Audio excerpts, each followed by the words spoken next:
Coming up next on Arizona Horizon, we'll hear about the governor's plan to revamp Arizona's Medicaid program.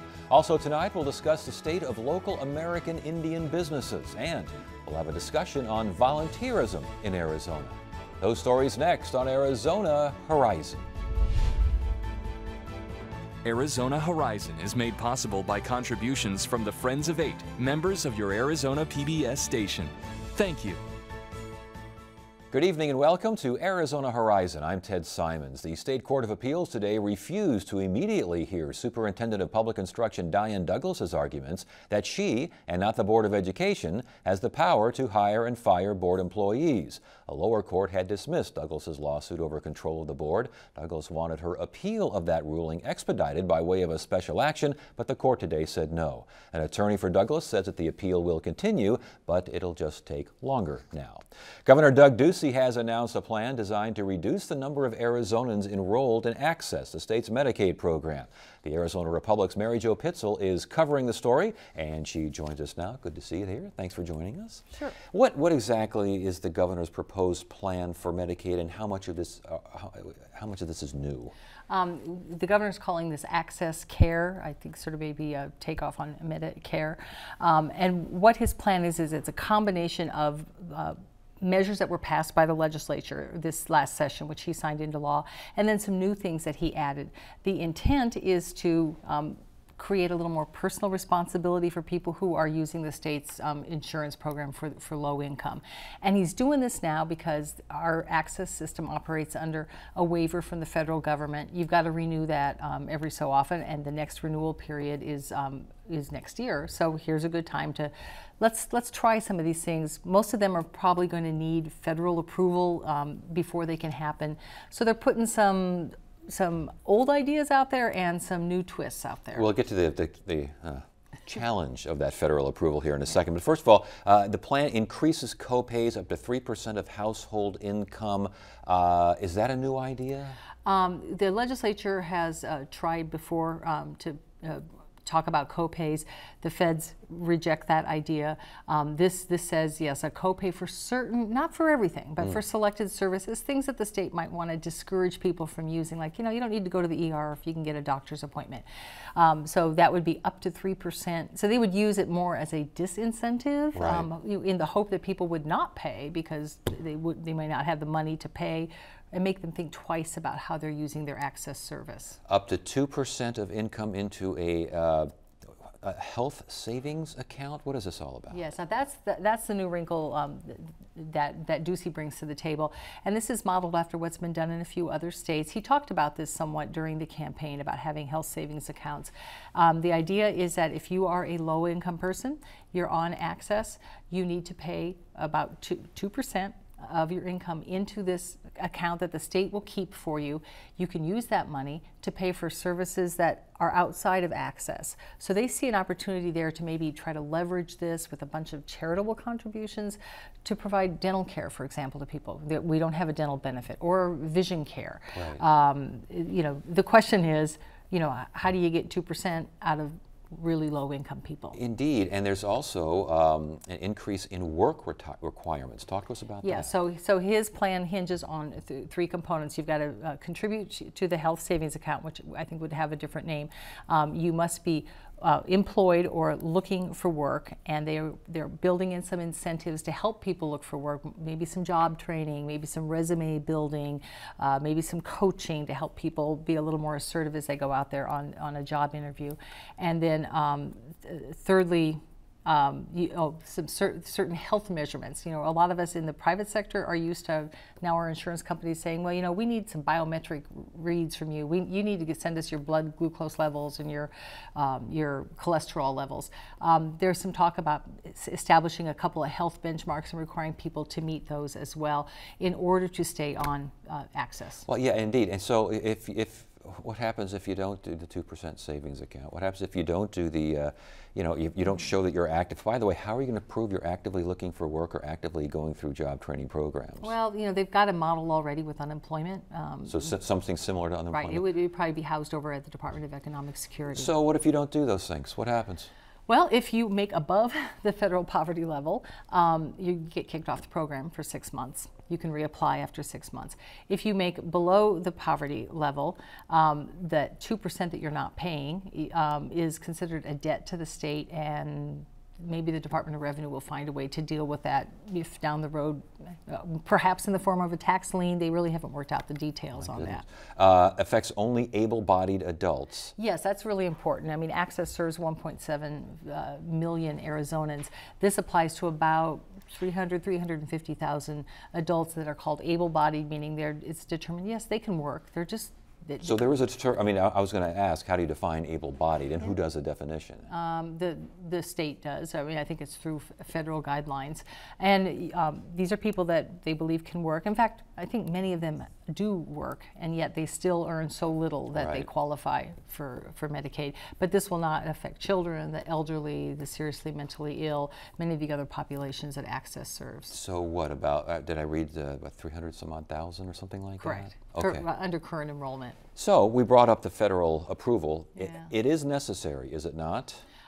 Yes, yeah, they need anything that goes into the waiver that would allow the state to operate the Access program for another 10 years needs the blessing of the Centers for Medicaid and Medicare Services. And if can the feds look at this and say, I like A and B, don't like C, we'll help you with D, but not with E? I think so. I think it's all a negotiation, and they're starting public hearings later this month. There's one August 18th here in Phoenix, 2 hearings in the same day actually, to start pulling in more ideas. And then it becomes a bit of a negotiation.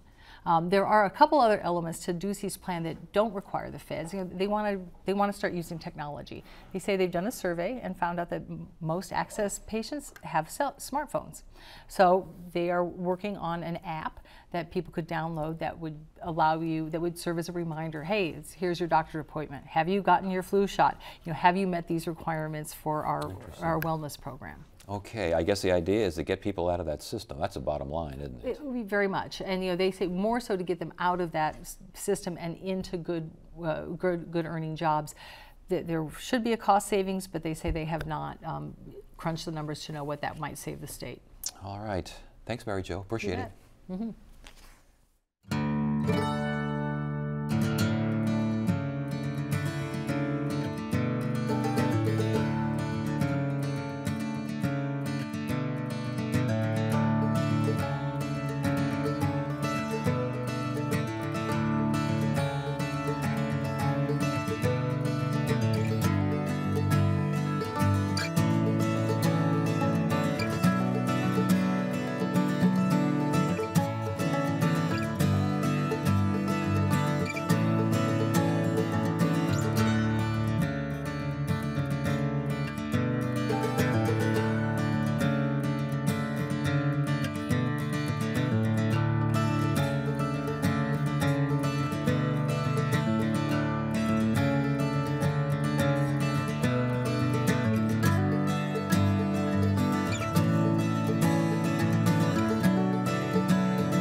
American Indian enterprises make up about 2% of businesses in Arizona. In a move to improve those numbers, the American Indian Chamber of Commerce of Arizona will hold a networking luncheon later this month in Scottsdale. Here now with more is Lauren Tapahi, President and CEO of the American Indian Chamber. Good to have you here. Welcome to Arizona. Thank you, Ted. Thank you.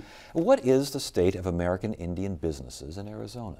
Well, it's flourishing in some regards, but we have a long way to go. A lot of other issues that on Indian land, like health issues, education, sometimes take prominence rather than business development. But I think business development is, the tribal leaders are realizing that they need to develop more jobs on the reservations. So they look to the youth that are coming out of school. However, there's other infrastructure that are not there, like housing, for these kids to come back and serve their communities and start businesses on reservation land. When we talk about American Indian businesses in Arizona, are we only talking about on reservation land or American Indian businesses in Scottsdale or Tempe? Well, our chamber deals with both. We have members from both reservation-based businesses, tribal enterprises, and then we have businesses that are out in the urban areas. So we deal with both, and we try to foster growth with both of those segments. You mentioned housing and other concerns on the reservation. Is that the biggest challenge right now? Because it seems like there are opportunities there, but if the opportunities are hitting roadblocks all the time, that's got to be tough.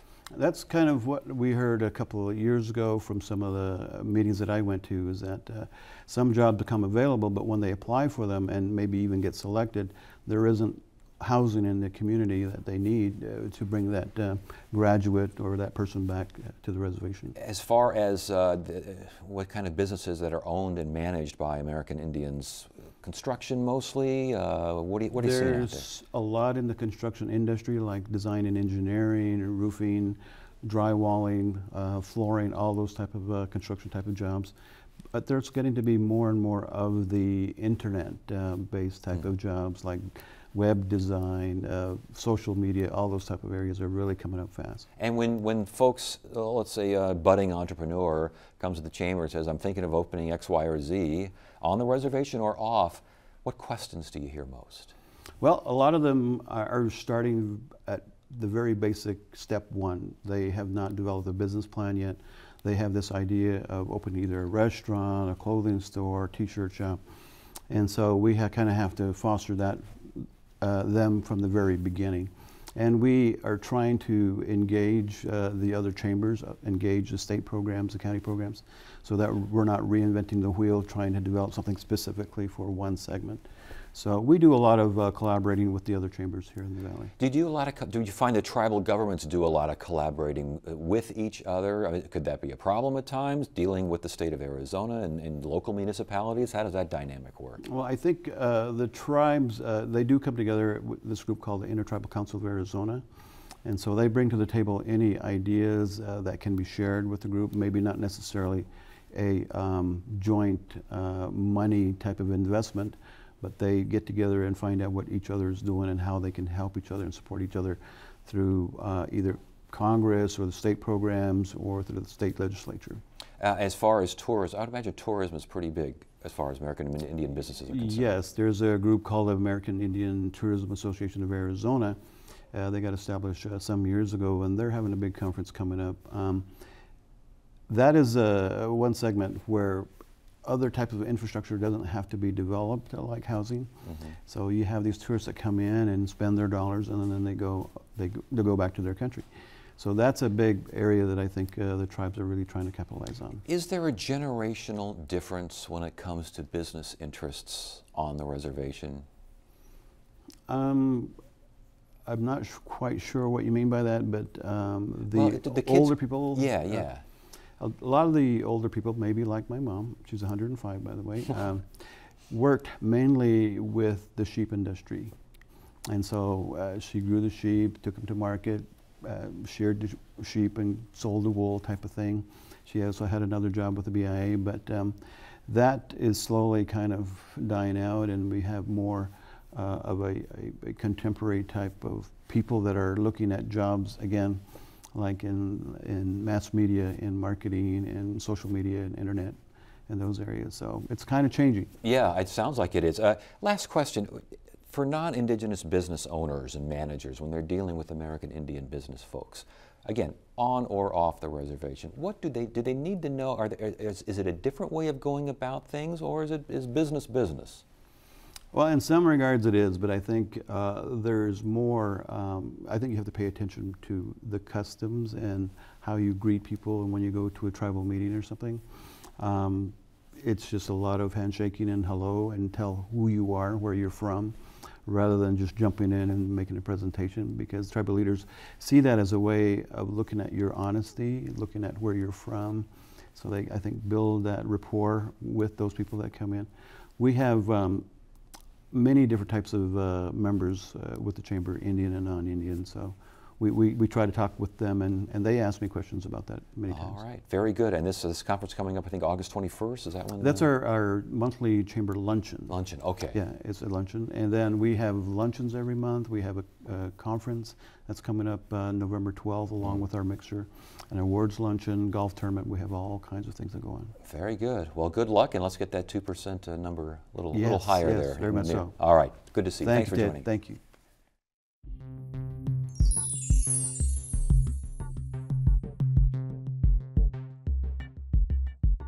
Tonight's edition of Arizona Giving and Leading looks at volunteering in Arizona. A recent study indicates that Arizona ranks 40th in the nation in the number of residents involved in volunteer efforts. This as nonprofits and charities say they struggle to find people willing to help on a regular basis. We'll talk more about volunteerism in Arizona, but first, producer Shauna Fisher and photographer Langston Fields introduce us to one organization in need of more volunteers to help make a difference in the lives of cancer patients. Jennifer Caraway and Tracy Dempsey are cooking with compassion. The Joy Bus is a local not-for-profit that prepares and delivers free, fresh, chef-inspired meals to homebound cancer patients.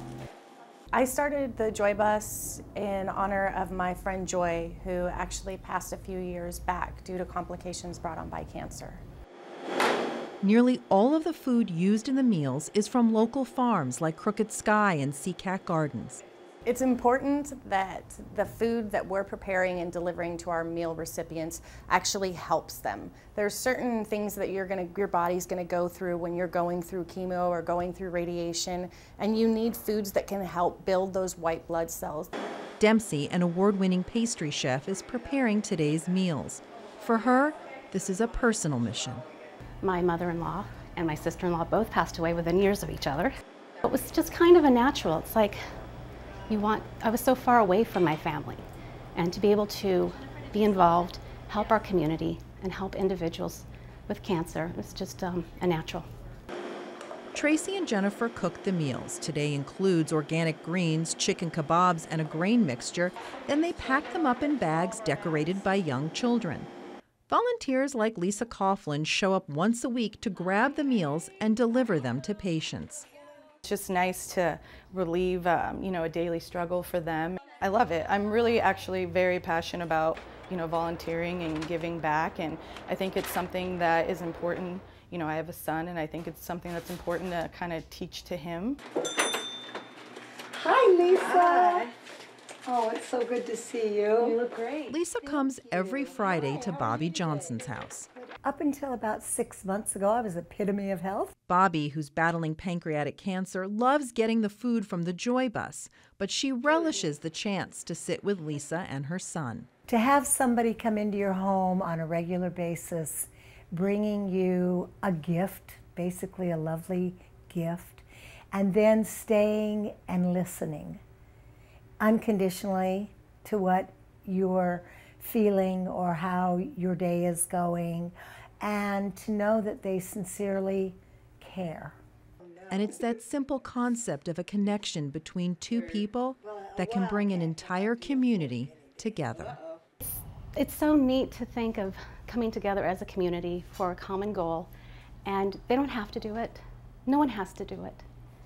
But everyone knows it's the right thing to do, and at the end of the day, there's just nothing like that feeling. And they're just, the volunteers that I've met, they're just really great people. And then I get fatigued a little. Yeah. A little fatigued. So how many? For more information on the Joy Bus, you can head to their website, thejoybus.org. Joining us now to discuss the role volunteers play in nonprofit organizations is Chris Helmuth, Vice President of Hands On Greater Phoenix, a nonprofit volunteer management organization. Also with us is Debbie Moak, the Director of the Governor's Office for Youth, Faith, and Family. Good to have you both here. Thanks for joining us. Thanks, Ted.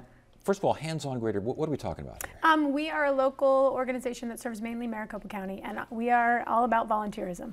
So we really focus probably more on episodic volunteering, which means we try and make it easy and fun for busy working people all around Maricopa County. We also offer a wide variety of opportunities like national service, more committed volunteer opportunities, skills-based volunteers. We try and be the place where you can go to get started. Kind of coordinating effort with yeah, all the most people tell you, they want to volunteer, but they're not sure how to get started, and we're a great place to kick them off. Is that obviously this is a great place to get started, but Yes. do you hear that people want to volunteer, but they just don't know where to go? Very much so, and I think that's an important role that our agency plays and will play an even greater role in this administration. Under the Governor's Office of Youth, Faith, and Family, we're actually home to 8 of the state's commissions and councils, one of which being the Service and Volunteer Council.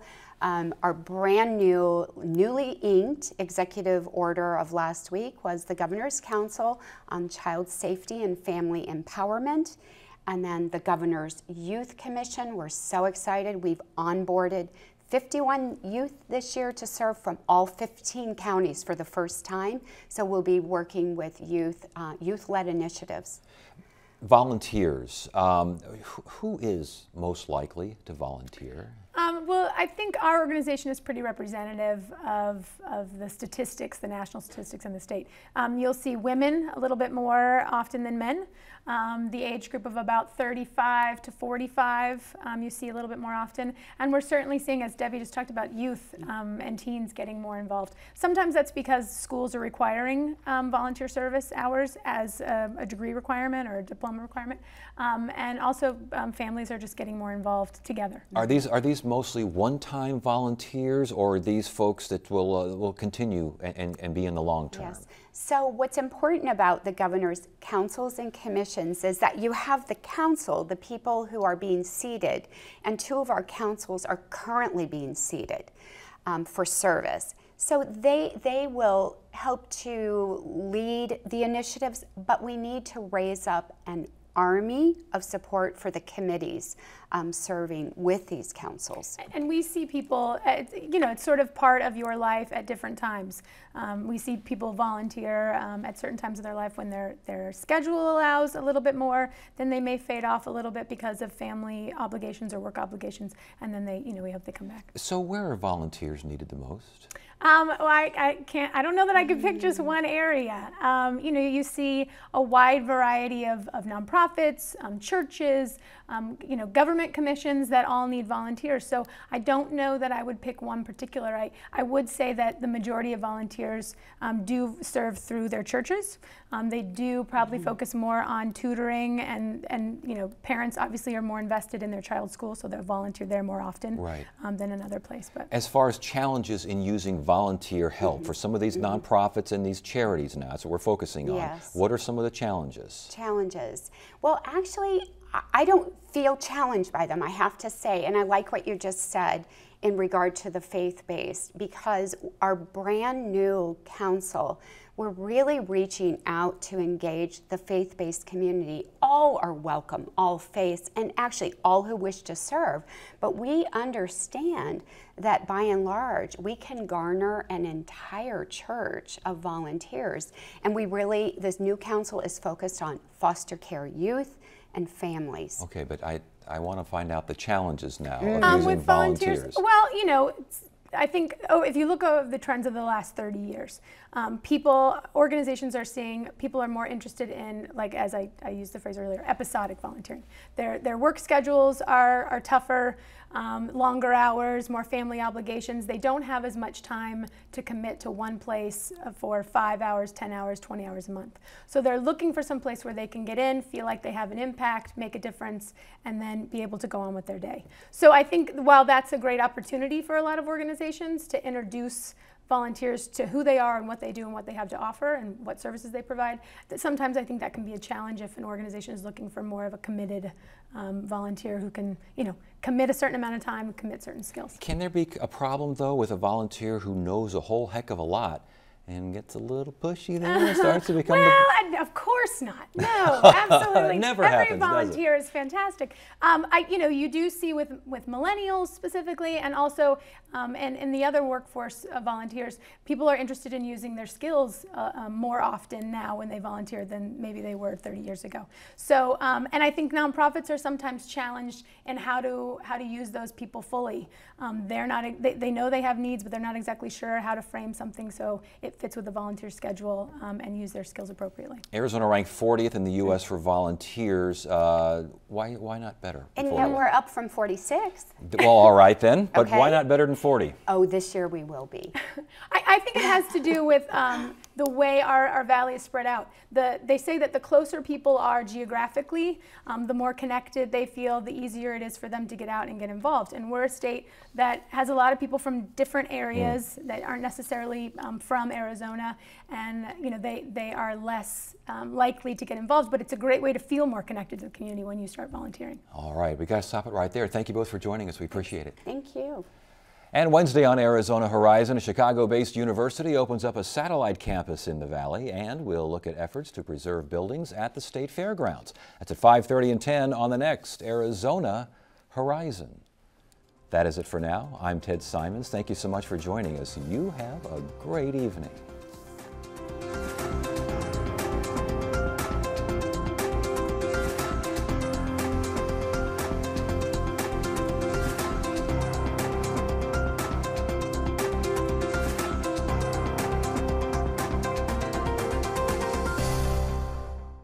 Arizona Horizon is made possible by contributions from the Friends of Eight, members of your Arizona PBS station. Thank you. Virginia G. Piper Charitable Trust. Committed to changing lives and strengthening community through investments in nonprofits and strategic initiatives. More information at pipertrust.org.